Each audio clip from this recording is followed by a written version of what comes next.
Si Isabella ay ang perpektong asawa, mapagmahal, tapat at handang ibigay ang lahat para kay Sebastian. Ang bilyonarong CEO na kasing lamig ng yelo ang puso sa iba, pero kasing init ng apoy ang pag-ibig sa kanya. Ngunit sa isang gabi ng pagtataksil, gumuho ang mundo ng Isabella nang matagpuan ng asawa sa bisig na ibang babae. Lumipas na 5 taon, ang mahinhin at martir na si Isabella ay wala na. Nagbabalik siya bilang isang matapang at makapangyarihang babae na handang bawiin ng lahat. Hindi siya papayag ng isang anino lang ang gagamit ng apelidong para sa kanya lang. Sa batas ako ang asawa, sa puso mo akong reyna, at sa larong ito sisiguraduhin kong ikaw ang unang susuko, Sebastian. Isang labanan ng karapatan, muling pag-ibig at ang pagbangon ng isang tunay na legal wife. Sinong mananaig kapag ang dating pag-ibig ay naging galit? Malamig ang gabi ngunit mas malamig ang pakiramdam na dumadaloy sa mga ugat ni Isabella habang hawak ang susi ng kanilang master's bedroom. Galing siya sa isang charity event at nais niyang sorpresahin ang asawang si Sebastian. Ngunit sa pagbukas ng pinto siya ang nasorpresa. Ang bango ng pabango ni Sebastian na dati niyang kinahuhumalingan na haluan ng amoy ng alak at isang banyagang halimuyak ng bulaklak. Doon, sa kama na saksi sa kanilang mga pangako, nakita niya si Sebastian na mahimbing na natutulog. At sa tabi nito ay isang babaeng halos walang saplot na nakayakap sa kanyang asawa. Sebastian? Halos di lumabas ang boses ni Isabella. Ang mga luhang kanina ay dahil sa pananabik naging kristal ng sakit. Hindi gumalaw ang asawa. Ang tanging naririnig niya ay ang mahimbing na paghinga nito. Sa sobrang sakit, hindi niya na magawang sumigaw. Kumuha siya ng isang pluma at papel sa gilid ng mesa. Sa gitna ng panginginig ng kamay, sinulat niya ang huling salita para sa lalaking inakala niya na kanya habang buhay. Sana'y maging sapat siya para palitan lahat ng binuo nating pangarap. Iniwan ni Isabella ang kanyang wedding ring sa ibabaw ng papel. Walang lingon-likod siyang lumabas ng mansyon. Bitbit ang huling piraso ng kanyang dangal. Habang nagmamaneho sa gitna ng malakas na ulan, isang sumpang binitawan ni Isabella sa kanyang sarili. Hinding-hindi na muling may makakatapak sa akin. Sa susunod na magkita tayo, Sebastian, sisiguraduhin ko. Luluhod ka sa harapan ko? 5 taon ang nakalipas. Ang ingay ng sapatos na tumatama sa makintab na sahig ng Paris International Airport ay tila musika sa pandinig ni Isabella. Hindi na siyang babaeng humahagulhol sa ulan 5 taon nang nakararaan. Ang suot niyang pulang power suit ay bumagay sa kanyang mas matapang na aura. Ang kanyang buhok na dati mahaba at laging nakatali, maikli na ngayon at dekolor. Nagbibigay sa kanya ng itsura ng isang babaeng hindi basta-basta po pwedeng saktan. Madam Isabella, the car is waiting. We have a meeting with the board of directors of the Global Trade Group in 30 minutes. Wika ng kanyang personal assistant na si Marco. Tumango si Isabella. Good. Siguraduhin mong handa lahat ng papeles. I want this merger to be perfect. Sa loob ng 5 taong pananatili niya sa Europa, ibinuhos ni Isabella lahat ng kanyang sakit at pagtatrabaho. Mula sa pagiging isang simpleng housewife, naging isa siyang kilalang investment mogul. Binagong pangalan sa mundo ng negosyo. Ngayon, kilala siya bilang si Bella Valderrama, ang babaeng may kamay na ginto. Ngunit sa kabila ng rurok ng tagumpay, may isang pangalan na hindi pa rin nabubura sa kanyang alaala, si Sebastian. Kamusta ang balita sa Pilipinas, Marco? Malamig na tanong ni Isabella habang nasa loob sila ng sasakyan. Sebastian Monteverde is still the CEO of Monteverde Group, Madam. Pero balita ko, malaki ang problemang kinakarap ng kumpanya nila ngayon. They need a massive investment to survive. Sagot ni Marco habang nagbabasa sa tablet nito. And one more thing. Balitang nakatira na sa mansyon niyo noon ang isang babaeng nagngangalang Chloe. Marami ang nagsasabing siya ang future wife pero wala pa ring divorce o annulment na nagaganap sa inyo. Napangisi ng mapait si Isabella. Ang mansyong iyon, paraiso niya noon, pero ginawa nilang pugad ng kalaswaan. Future wife? Over my dead body. Bulong na Isabella sa sarili. Legal wife pa rin ako sa mata ng batas at hindi ko hahayaan ang malaswa na isang ekstrang posisyong pinaghirapan kong protektahan. Plano ni Isabella na gamitin ang kanyang yaman para bilhin ng shares ng kumpanya ni Sebastian. Hindi para tulungan to kundi para ipakita sa lalaki na ang babaeng iniwan niya sa gitna ng ulan ay siya na ngayong hahawak sa kanyang leeg. Sebastian, handa ka na ba? Tanong na Isabella sa hangin habang nakatingin sa malayo. Dahil sa pagkakataong to, ako naman ang magpapaikot sa mundo mo. At ang bisita mong si Chloe, sisiguraduhin kong malalaman niya kung saan lulugar ang isang anino kapag dumating na ang tunay na liwanag. Ang conference room ng Monteverde Group ay nababalot ng tensyon. Nakaupo si Sebastian sa dulo ng mahabang mesa, bakas ang pagod sa kanyang gwapong mukha. Ang kanyang kumpanya nasa bingit ng pagbagsak at ang tanging pag-asa na lang niya ay ang misteryosong investor mula sa Valderrama Investments. Nasaan ang kinatawan nila? 5 minutes late na. Iritableng sabi ni Chloe na nakaupo sa tabi ni Sebastian. Kahit di pa sila kasal, umaasa na siyang reyna ng kumpanya. Baka naman nagpapaimportante lang. Eksaktong pagkatapos ni Chloe magsalita, bumukas ang pinto. Pumasok ang dalawang bodyguard, kasunod na isang babaeng nakasuot ng itim na bodycon dress at matayog na stiletto. Ang bawat hakbang niya ay tila ba nagpapatigil sa tibok ng puso ni Sebastian. Pasensya na ako naghintay kayo. Masyadong matraffic sa labas. Wika na isang pamilya na boses. Dahan-dahang nag-angat ng tingin si Sebastian. Nanlaki ang kanyang mga mata at tila tumigil ang mundo. Isabella? Bulong niya. Halos hindi makapaniwala. Good morning, Mr. Monteverde. Tugon ni Isabella nang may malamig na ngiti. Di man lang siya nagpakita ng kahit anong emosyon. And who is this lady beside you? Your secretary? I didn't know secretaries are not allowed to sit in board meetings. Namula sa galit si Chloe. I'm Chloe, the future Mrs. Monteverde. Sino ka ba sa akala mo? Tumawa ng mahina si Isabella, isang tawang puno ng pang-uuyam. Future? That's a very optimistic word for someone who was just a temporary resident in my house. I am Isabella Valderrama Monteverde, the CEO of Valderrama Investments and the only legal wife of the man you're clinging to. Katahimikan ang bumalot sa salid. Hindi makapagsalita si Sebastian. Ang Isabella na kilala niyang mahinhin at laging sumusunod sa kanya, nabalita na isang babaeng may otoridad at bagsik. Isabella, nasan ka galing? 5 taon kitang hinanap? Garalgal na sabi ni Sebastian. Akmang tatayo siya para lapitan ang asawa pero tinaas ni Isabella ang kanyang kamay. Don't. Nandito ako para sa negosyo, Sebastian. Your company needs 500 million pesos to stay afloat. I have the money, but in exchange, I want 51% of your shares. I want to be the owner of Monteverde Group. Matapang na pahayag ni Isabella. Ano? Gusto mong kunin ang kumpanya namin? Sigaw ni Chloe. Tinignan siya ni Isabella mula ulo hanggang paa. Hindi naman, miss. Amin ni Sebastian. At sa oras na mapirmahan to, ikaw ang unang sisiguraduhin kong hindi na makakatapak sa gusaling to. So, Sebastian, pipirma ka ba para iligtas ang kumpanya mo? O mas pipiliin mong babaeng yan habang nalulunod kayo sa utang? Tumingin si Sebastian kay Isabella. Sa likod ng galit sa mata ng asawa, nakikita niyang sugat na siya mismong gumawa. Ngunit nakikita rin niya ang pag-asang baka ito ng pagkakataon para may paliwanag ang lahat. I'll sign, maikling sagot na Sebastian. Di pa man natutuyo ang tinta sa pinirmahang kontrata ni Sebastian, agad nagpatawag na emergency meeting si Isabella sa lahat ng mga department heads. Nakaupo siya sa swivel chair na dati pagmamayari ni Sebastian habang ang asawa ay nakatayo lang sa gilid, tila isang tapat na sundalo na naghihintay sa utos ng kanyang reyna. Effective today, I am the majority shareholder of Monteverde Group.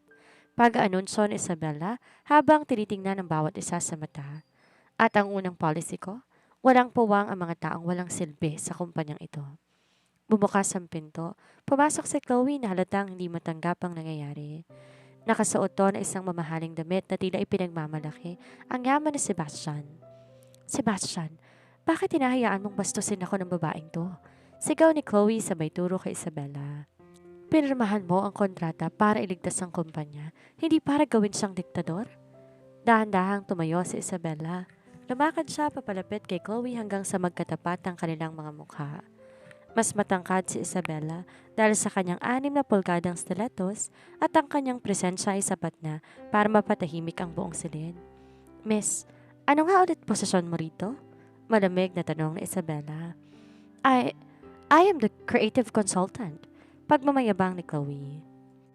Natawa na mahina si Isabella. Creative consultant o creative mistress? I checked the payroll, Chloe. Wala kang natapos sa degree. Wala kang track record pero sumasahod ka ng 6 na digit bonbon mula sa bulsa ng asawa ko. That ends now. Lumingon si Isabella kay Marco, ang kanyang assistant. Marco, pack her things. Security, escort this woman out of the building. She is banned from entering any property under the Monteverde, Valderrama name. Sebastian, do something! Pagmamakaawa ni Chloe habang hinahawakan ang braso ni Sebastian. Ngunit nanatiling matigas ang mukha ni Sebastian. Tumingin siya kay Chloe, pagkatapos ay kay Isabella.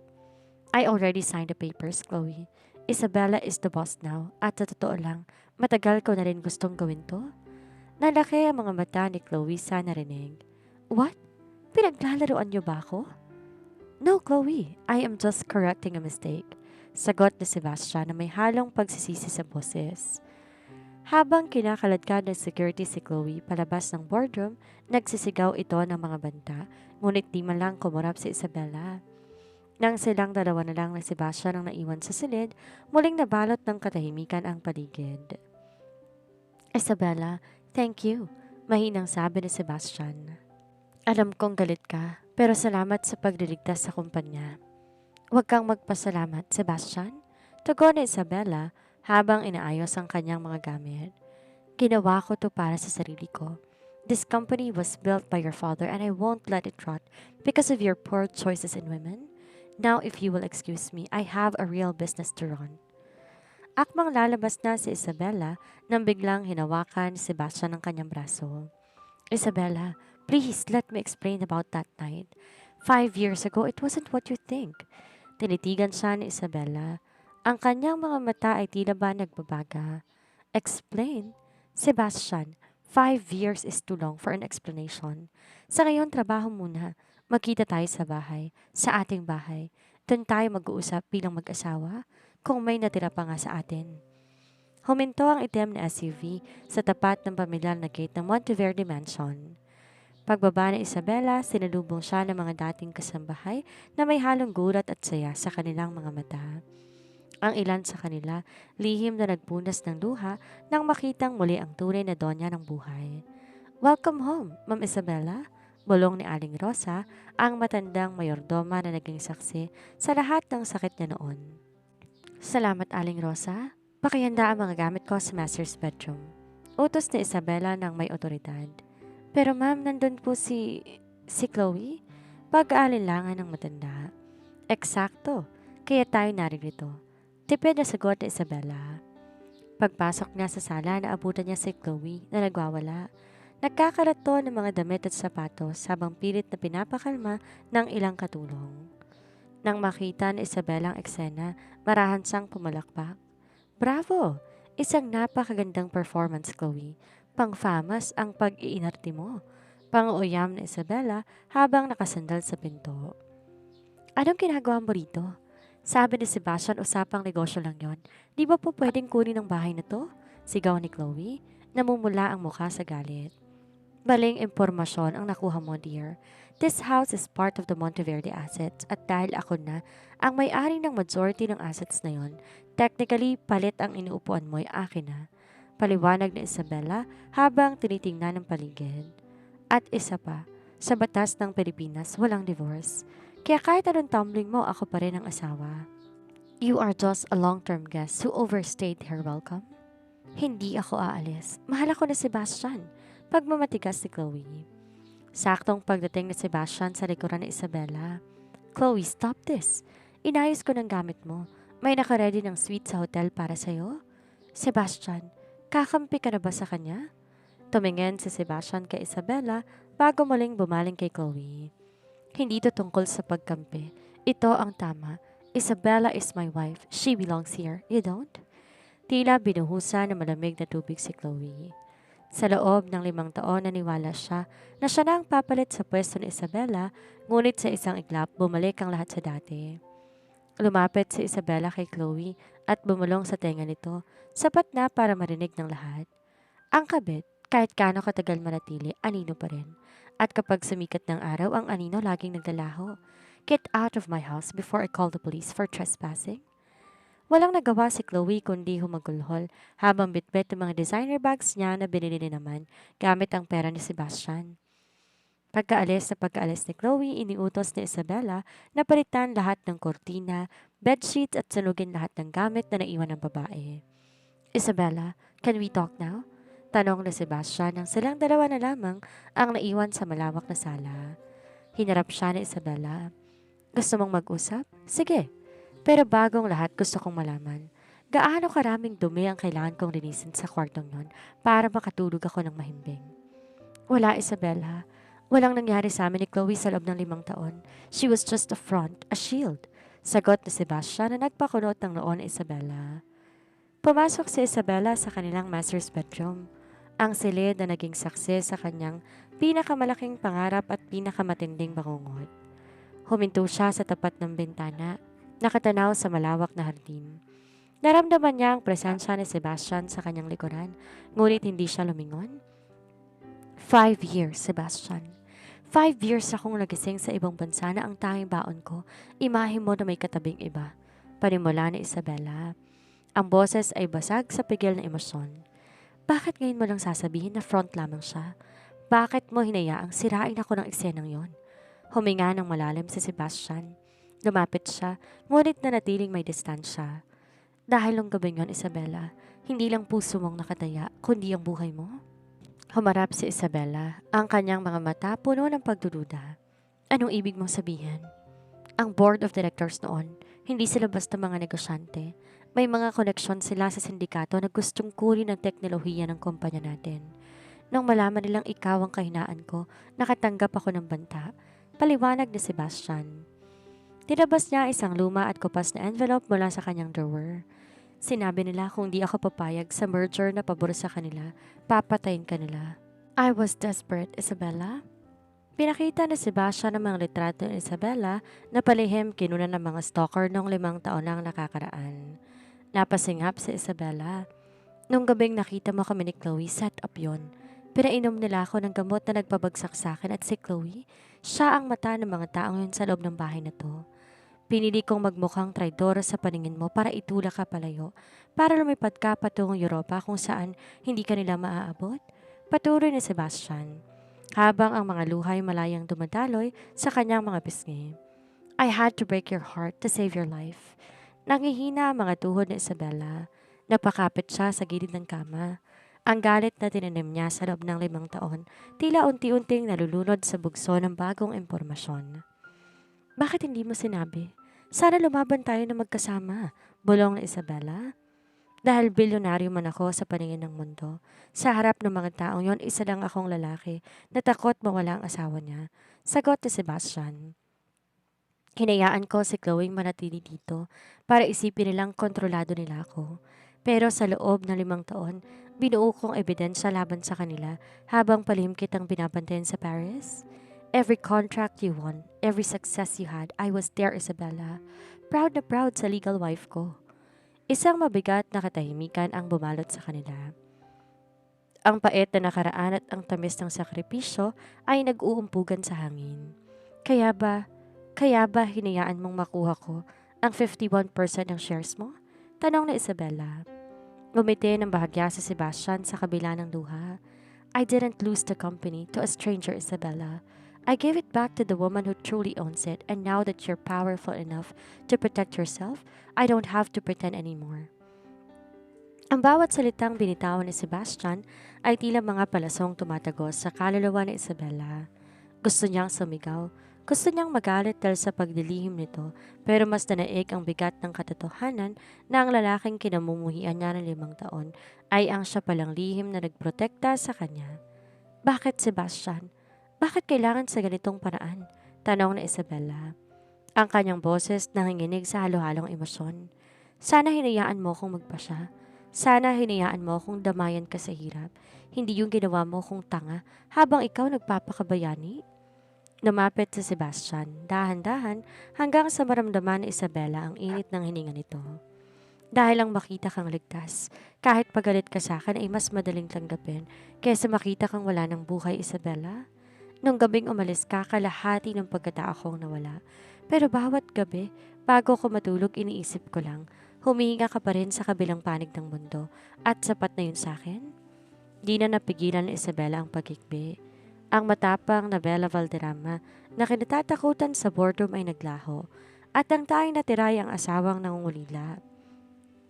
Sa isang iglap, naramdaman niya ang matigas na braso ni Sebastian na yumakap sa kanya. Isang yakap na punong-puno ng pangungulila, pagsisisi at pag-ibig. Patawarin mo ko, wife? Bulong na Sebastian sa kanyang buhok. I'm sorry for every fear, for every night you felt alone. I'm here now. Hindi na kita hahayaang lumayo pa. Huminga na malalim si Isabela at dahan-dahan kumawala sa yakap. Tiningnan niya ang mata ng asawa. Ang mga matang dati ay puno ng misteryo. Ngayon, tila isang bukas na aklat. Hindi dahil nalaman ko ang totoo ay ayos ng lahat, Sebastian. Wika ni Isabela habang pinapahid ang kanyang luha. The trust was broken into a million pieces. Maaaring ligtas ang buhay ko pero ang puso ko, matagal na nating kailangan tahiin yon. I will spend the rest of my life earning it back. Panata ni Sebastian. Kung abutin pa ng 10 taon, kahit ubusin ko ang buong yaman ko, ibabalik ko ang tiwalang nawala. Sa gitna ng madamdaming pag-uusap, biglang tumunog ang telepono ni Isabela. Isang mensahe mula sa isang di kilalang numero ang lumitaw sa screen. Alam mo ba, akala mo nanalo ka na, Isabela? Ang pagiging legal wife papel lang. Hintayin mo ang susunod kong hakbang. Hindi ako papayag na mabulok sa hotel habang nagpapakasaya kayo sa mansong pinaghirapan kong angkinin. Chloe. Nagkatinginan na mag-asawa. Alam nilang di pa tapos ang laban. Ang sugat sa kanilang relasyon kailangan pang gamutin habang ang panganib mula sa labas ay muling kumatok sa kanilang pinto. Huwag kang mag-alala, sabi ni Sebastian habang hinahawakan ang kamay ni Isabela. Sa pagkakataong to, hindi na tayo magkakahiwalay na lalaban. Magkasama nating tatapusin ang sinimulan nila. Kinabukasan, nagising si Isabela sa ingay ng kanyang telepono. Sunod-sunod ang mga notification mula sa news sites at social media. Isang video ang nag-viral na may titulong Ang Mapang-aping Legal Wife. Matapos iwan ng asawa ng 5 taon, nagbalik para mang-agaw ng kumpanya at manakit ng damdamin. Sa video, makikita si Chloe na umiiyak sa harap ng kamera. Sadyang magulo ang buhok at walang ayos ang mukha para magmukhang biktima. 5 taon kaming nagsama ni Sebastian. Ako ang nandoon nung lugmok siya, nung iniwan siya ng asawa niya para magpakasaya sa Europa. Hikbi ni Chloe sa interview. Ngayong maayos ng lahat, bumalik si Isabela para palayasin ako sa sarili naming tahanan. Ginamit niya ang pera niya para bilhin ang dangal ni Sebastian. Masakit. Sobrang sakit na iduring nakabit matapos lahat ng sakripisyo ko. Mabilis kumalat ang puot ng mga netizens. Maraming naniwala sa drama ni Chloe. Gold digger, opportunist, at cold-hearted ex. Isabela, huwag mo nang basahin pa ang mga comments. Wika na Sebastian na kakapasok lamang sa silid. Bit-bit ang isang baso ng kape. Bakas ang pag-aalala sa kanyang mukha. I am already calling my legal team to sue her for libel and defamation. Ibinaba ni Isabela ang kanyang phone at tumingin kay Sebastian. Imbes na umiyak, isang matapang na ngisi ang gumuhit sa kanyang mga labi. No, Sebastian. Libel suits take years. Ang kailangan ng publiko ay ang katotohanan. Nasing bilis din ang viral video niya. Anong plano mo? Tanong na Sebastian. Gusto niya ng show? Ibibigay ko sa kanya ang grand finale. Sagot ni Isabela habang inaayos ang kanyang role. Marco, iparedy ang press conference sa Manila Hotel tonight. Sabihin mo sa lahat ng major networks ang legal wife ay magsasalita na. Nang gabing yon, tinumog ng mga reporters ang ballroom. Dumating si Isabela, suot ng isang puting terno na kasing puti ng kanyang hangarin. Ngunit kasing talim ng kanyang tingin. Kasama niya si Sebastian na mahigpit na nakahawak sa kanyang kamay, isang senyales ng pagkakaisa na hindi inaasahan ng marami. Good evening everyone, panimula ni Isabela sa harap ng mga kumikistap na flash ng kamera. Napanood ko ang video ni Miss Chloe at aaminin ko, mahusay siyang aktres. Pero ang isang kwento ay may 2 panig. Ngayon, hayaan niyo ako ipakita ang resibo ng 5 taong pananatili niya sa buhay namin. Nilabas ni Isabela ang mga dokumento na nakuha niya mula sa investigasyon ni Sebastian. Pinakita niya sa screen ang mga bank transfers ni Chloe mula sa mga kalaban ng kumpanya. Ang mga litratong nagpapatunay na siya ay isang industrial spy at ang pinaka-importante, ang marriage contract ni Isabela at Sebastian na kailanman ay hindi napawalang bisa. Sa batas ng tao at Diyos, asawa ko. Mahinang payag ni Isabella. Si Chloe hindi biktima. Siya ay isang intruder na binayaran para sirain kami. And to you, Chloe, if you're watching, the spotlight is on you now. Let's see how you handle the truth. Sa isang iglap, bumaliktad ang mundo. Ang mga bashers ni Isabella ay naging tagapagtanggol niya, habang ang pangalan na Chloe ay naging kasing kahulugan ng pagtataksil at panlilinlang. Pagkatapos ng matagumpay na press conference, naging maugong ang pangalan ni Isabella sa buong bansa. Hindi na siya ang biktima, siya ang simbolo ng katapangan. Ngunit sa likod ng tagumpay na ito, alam na Isabella na ang isang sugatang hayop tulad ni Chloe ay mas mapanganib kapag wala nang mawala anuman. Isang gabi, habang pauwi si Isabella mula sa isang dinner meeting, napansin niya na tila may sumusunod sa kanyang sasakyan. Bago pa makapag-react ang kanyang driver, isang itim na van ang humarang sa kanilang daan sa isang madilim na bahagi ng kalsada. Bumaba si Chloe mula sa van. Magulo ang itsura at may hawak na isang matalim na bagay. Mukhang nawala na to sa katinoan matapos siyang i-bash ng buong bansa at i-freeze ni Sebastian ang lahat ng accounts na ginagamit niya. Lumabas ka rito, Isabella. Lumabas ka! Sigaw ni Chloe habang hinahampas ang bintana ng sasakyan. Dahan-dahang bumaba si Isabella. Pinigilan ng kanyang driver at bodyguard na rumispondi agad. Gusto niyang tapusin to ng mata sa mata. Anong kailangan mo, Chloe? Hindi pa ba sapat ang kahiyang binigay mo sa sarili mo? Malamig na tanong ni Isabella. Sinira mong buhay ko. Akong reyna sa mansyong yon ng 5 taon. Akin si Sebastian. Muling sigaw ni Chloe. Akmang susugod siya gamit ang hawak na patalim. Ngunit bago pa man siya makalapit, mabilis na hawakan ni Isabella ang braso ni Chloe. Gamit ang isang simpleng self-defense move na natutunan niya sa Paris, napaikot niya ang braso ng babae at nalaglag ang patalim sa sahig. Sa tingin mo ba, sa loob ng 5 taon na pag-iisa ko sa ibang bansa, hindi ko nihanda ang sarili ko sa mga katulad mo? Mariing sabi ni Isabella habang nakadagan ang tuhod sa likod ni Chloe. Ang pag-ibig ni Sebastian ay hindi pag-aari na po pwedeng nakawin, at ang posisyon ko bilang asawa, yon ay sigurado. Hinding-hindi ka mananalo sa isang babaeng may legal na karapatan at may malinis na konsensya. Eksaktong dumating ang mga polis, kasama si Sebastian na kanina pa siya sinusubaybayan ng GPS ng sasakyan ni Isabella. Isabella, sigaw ni Sebastian. Agad na dinalo ang asawa. Are you hurt? I'm fine, Sebastian. Pero ang guest mo, mukhang kailangan ng bagong tirahan? Sa loob ng kulungan, suot ni Isabella habang inaayos ang kanyang gusot na damit.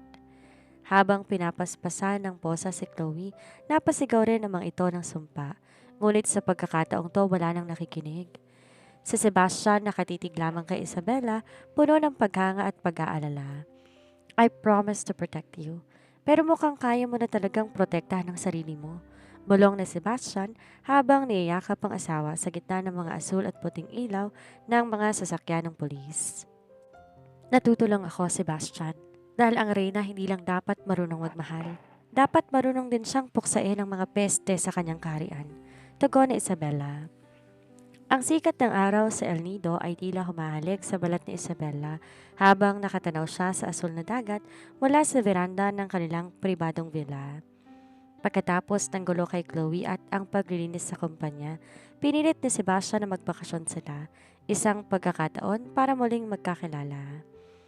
Naramdaman niya ang mga bisig ni Sebastian na yumakap sa kanyang bewang mula sa likuran. Pinatong ng asawa ang baba nito sa kanyang balikat, isang pamilyar na kilos sa dati nagpapakilig sa kanya nung bago pa lamang silang kasal. Ang lalim ng iniisip ng asawa ko, bulong na Sebastian. Ang bango ng kanyang shower gel ay humahalo sa alat ng dagat. Are you still thinking about the office? O baka naman iniisip mo pa rin ang nangyari kay Chloe? Huminga na malalim si Isabella at humarap sa asawa. Hindi, Sebastian. Iniisip ko lang kung paano nagbago ang lahat. 5 taon akong namuhay sa galit. Akala ko, kapag nakaganti na ako, magiging buo na ako. Pero ngayong wala na mga kalaban, bakit parang may kulang pa rin? Tiningnan siya ni Sebastian ng may pagsisisi. Dahil ang hustisya hindi nakakapag-inom ng sugat, Isabella. Pagmamahal lang nakakagawa noon. at handa ko ibigay ang bawat segundo ng buhay ko para punan ang pagkukulang na yon. Inalalayan ni Sebastian si Isabella patungo sa dalampasigan. Habang naglalakad sila sa maputing buhangin, magkahawak kamay, tila bumalik sila sa panahon ng kanilang honeymoon. Walang bilyonaryong CEO, walang legal wife na palaban. Dalawang tao lang na nagmamahalan ang naroon. Isabella, look at me. Sabi ni Sebastian nang huminto sila sa ilalim na isang puno ng niyog. Lumod siya sa buhangin sa harap ng asawa. I know I failed you before. I let you walk away because I was a coward who chose your safety over our happiness. Pero ngayon wala nang blackmail, wala nang Chloe, wala nang sekreto. I want to marry you again, not because of the law, but because my soul can't breathe without you. Nilabas ni Sebastian isang maliit na velvet box. Sa loob nito ay isang blue diamond ring, sumisimbolo sa katatagan at kapayapaan pagkatapos ng bagyo. Naluha si Isabella. Sebastian, will you let me be your husband again, Isabella? Yung totoong asawa na sasamahan ka sa bawat laban, hindi yung asawang nagtatago sa anino? Sa sandaling yon, naramdaman ni Isabella ang unti-unting pagguho ng huling pader sa kanyang puso. Ngunit bago siya sumagot, naalala niya isang mahalagang bagay na 5 taon niya nang itinatago. Isang sekretong hindi niya masabi-sabi dahil sa takot na baka gamitin to laban sa kanya. Sebastian, bago ko sumagot, may kailangan kang malaman? Pabulong na sabi ni Isabella. Ang kanyang kamay ay dahan-dahang humahaplos sa kanyang tiyan. Isang senyas na isang malalim na lihim mula sa nakaraan. Hindi lang ako nag-iisa sa Paris. May isang bahagi mo ang dinala ko doon na hindi mo alam. Nanlaki ang mga mata ni Sebastian. Ang katahimikan sa isla na basag ng pag-asa. Nanatiling nakaluhod si Sebastian sa buhanginan, ngunit ang kanyang mukha ay nababalot ng matinding gulat at kaba. Ang hawak niyang singsing ay tila nakalimutan niya habang nakatitig siya sa kamay ni Isabella na nakapatong sa tiyan nito. Isabella, anong ibig mong sabihin? Paos sa tanong ni Sebastian. Anong dinala mo sa Paris? Huminga ng malalim si Isabella. Ang kanyang mga mata ay nagniningning sa halo-halong saya at tungkod. Nung gabing umalis ako sa mansyon na may sugat sa puso, hindi ko alam na may bitbit pala akong panibagong buhay. Nalaman ko nung nasa Europa na ako. Gusto ko itang tawagan, Sebastian. Gusto kong isigaw sa iyo na magiging tatlo na tayo, pero naalala ko na nakita ko sa kama natin. Akala ko mas mabuting lumaki kayo, siya na malayo sa gulo ng buhay mo. Dahan-dahang tumayo si Sebastian. Ang kanyang buong katawan nanginginig. May anak tayo? Kinuha ni Isabella ang kanyang telepono at nag-swipe sa gallery. Pinakita niya ang isang litrato ng isang batang lalaki na may makapal na kilay, matangos na ilong at mapupungay na mga mata. Isang maliit na bersyon ni Sebastian Monteverde. Meet Sebastian Gabriel. We call him Seb. He's 5 years old now. Bulong na Isabella. He has your smile, Sebastian, and your stubbornness too. Napahagulhol si Sebastian, isang bagay na hindi kailanman nakita ng sino man sa mundo ng negosyo. Ang bilyonaryong kasing tigas ng bakal ay lumambot sa harap ng imahe ng kanyang anak. 5 taon. 5 taon ko siyang hindi nayakap. 5 taon akong nawala ng pagkakataon na maging ama. Ginawa ko yon para protektahan siya, Sebastian. Akala ko kasi hindi mo kami mahal, pag-amin ni Isabella. Pero ngayong alam ko ng sakripisyo mo, hindi ko kayang ilayo pa ang anak mo sa'yo. Niyakap na Sebastian si Isabella ng napakahigpit. Tila ba ayaw itong pakawalan muli? Salamat, Isabella. Salamat sa pag-aalaga sa kanya. I don't deserve this happiness, but I promise, hindi ko kayo bibitawan. Lilipad tayo sa Paris, ngayon din. I want to see my son. I want to hold him. He's waiting for us, Sebastian. Ngiti ni Isabella. Lagi niyang tinatanong kung nasaan ang daddy niya.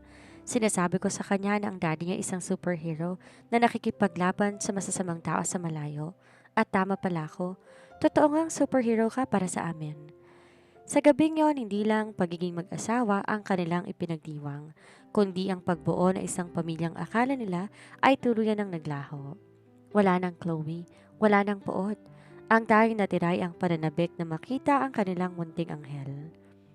Ang Paris palaging maganda, ngunit para kay Sebastian ang bawat kanto ng lungsod na ito ay nagpapaalala sa kanya ng 5 taon ng pangungulila ni Isabela. Habang naglalakad sila patungo sa isang maliit ngunit eleganteng apartment sa labas ng syudad, di mapakali ang bilyonaryo. Ang kanyang mga kamay na sanay humawak ng bilyong halaga ng kontrata nanginginig sa kaba. Sebastian, relax. He knows you. Pagpapakalma ni Isabella habang hinahawakan ang kanyang kamay. Knowing me as a superhero in stories is different from seeing me in person, Isabella. Paano kung di niya ako magustuhan? Tanong na Sebastian, ang boses puno ng pag-aalinlangan. Huminto sila sa harap ng asul na pinto. Pagbukas nito, bumungad na isang malawak na sala na puno ng mga laruan at mga dibuho. Isang batang lalaking may makapal na buhok at suot na isang Iron Man na t-shirt ang abalang naglalaro sa carpet. Napatigal ang bata nang marinig ang pinto. Tumingin to sa kanila. Ang kanyang mga mata na carbon copy ng kay Sebastian ay nanlaki. Maman! Sigaw ni Seb habang tumatakbo patungo kay Isabella. You're back! Binuhat ni Isabella ang anak at hinalikan sa pisngi. Yes, Moncherie, and I brought someone very special. Remember the stories about the King of the North who protects the kingdom? Dahan-dahang ibinaba ni Isabella ang anak. Lumingon ang bata kay Sebastian. Ang katahimikan sa loob ng silid ay tila ba tumagal ng ilang siglo. Lumahod si Sebastian para maging kapantay ang kanyang paningin. Pinilit niyang huwag umiyak, ngunit ang kanyang mga mata nagniningning na sa luha. You are the king? Pinilit niya na huwag maiyak. Ngunit ang kanyang mga mata nanginginig na sa luha. I am your daddy, Seb? Garalgal na sagot ni Sebastian. I'm sorry. It took me so long to find my way back to you. Tiningnan ni Seb ang mukha ni Sebastian. Hinawakan na malit na kamay ng pisngi ng ama. Tila sinusuri kung totoo ba ang nasa harapan niya. Pagkatapos na ilang sandali, isang malapad na ngiti ang sumilay sa labi ng bata at bigla tong yumakap sa leeg ni Sebastian. Daddy, I knew you'd come. Sabi ni Mama you're fighting the bad guys kaya you're busy. Sabi ni Seb habang sinisiksik ang mukha sa balikat ni Sebastian. Doon na bumuhos ang luha ni Sebastian. Niyakap niya na mahigpit ang anak. Isang yakap na punong-puno ng 5 taong pambabawi. Tumingin siya kay Isabella na nakatayo lamang sa gilid. Luhaan din habang nakasaksi sa tagpong iyon. Thank you, Isabella. Bulong na Sebastian sa hangin. Thank you for this miracle. Sa gabing yon, hindi natulog si Sebastian. Pinanood lamang niya ang pagdulog ng kanyang anak sa pagitan nila ni Isabella. Sa loob ng 5 taon ang akala niya ay ang kumpanya na ang pinaka-importanting bagay sa mundo.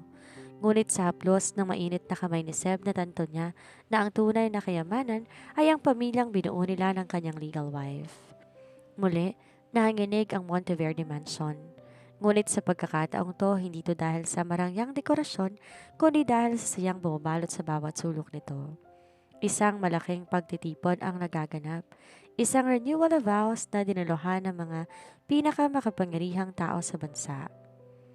Mga mamamahayag at ang mga taong naging saksi sa masalimuot na kwento ni Isabella at Sebastian. Sa gitna ng garden, nakatayo si Sebastian sa altar, suot ang kanyang charcoal gray tuxedo. Di maalis ang kanyang tingin sa dulo ng aisle. Sa kanyang tabi nakatayo ang 5 taong gulang na si Seb na kasing gwapo ng kanyang ama sa suot nito na maliit na bowtie.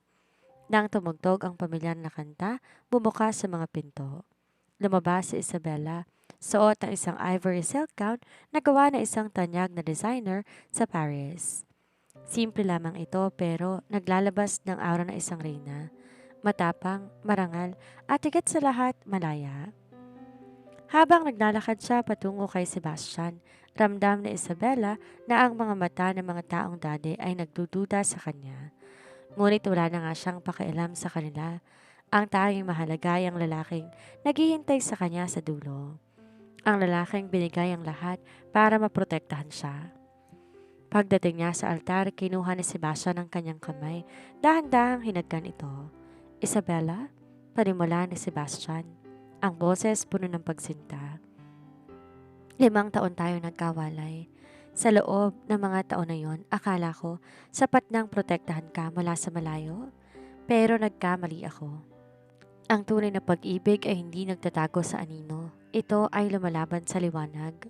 Salamat dahil bumalik ka. Salamat dahil hindi ka sumuko sa akin at salamat sa pinakamagandang regalo na ibinigay mo. Ang ating anak. Naluha si Isabella, ngunit ang mga luhang ito ay luhang dulot ng labis na kagalakan. Sebastian, natutunan ko ng pagiging legal wife ay hindi lang isang titulong nakasulat sa papel. Ito ay isang panata na kahit ano pang bagyo ang dumating. Kahit gaano karaming anino ang sumubok na humarang, ang tunay na asawa ay laging mananatiling nakatayo. I forgive you and I chose to love you today and every single day of my life. Sinuot nila sa isa't isa ang bagong singsing. Isang masigabong palakpakan ang pumuno sa paligid ng ihag ng pari na sila'y muling mag-asawa. Binuhat na Sebastian si Seb. Niyakap silang dalawa ni Isabella. Look, Daddy! Look, Maman! We are one team now! Masayang sigaw ni Seb. Sa kabilang banda, nabalitaan na lamang nila na si Chloe ay tuloy na ngang nahaturan ng pagkakakulong dahil sa kanyang mga ilegal na gawain. Ang kanyang pangalan na baon na sa limot, habang ang pangalang Isabella Monteverde ay naging simbolo ng isang babaeng nagtagumpay laban sa lahat ng pagsubok. Habang lumulubog ang araw sa abot-tanaw, alam ni na Isabella at Sebastian na ang kanilang kwento ay hindi natatapos dito. Ito ay simula pa lamang ng isang buhay na wala ng lihim, wala ng takot at puno ng pagmamahalan. Dahil sa huli, ang legal na asawa ang laging reyna ng tahanan. Matapang, palaban at hindi matatalo ng sinuman. 10 taon nang lumipas mula nang muling magtagpo ang landas ni Isabella at Sebastian sa boardroom na puno ng galit at pait. Ngayon, ang silid na iyon ay hindi na simbolo ng digmaan, kundi ng tagumpay. Ang Monteverde Valderrama Global ay isa na sa pinakamalaking kumpanya sa Asia. At sa kabila ng lahat ng yaman, ang tunay na kayamanan ng Isabella ay matatagpuan sa loob ng kanilang tahanan. Isang hapon, habang dahan-dahan na lumulubog ang araw sa kanilang malawak na hardin, nakaupo si Isabella sa isang tumba-tumba habang pinapanood ang kanyang dalawang anak. Si Seb, na ngayon 15 taong gulang na, ay abalala sa pagtuturo sa kanyang bunsong kapatid na si Arabella.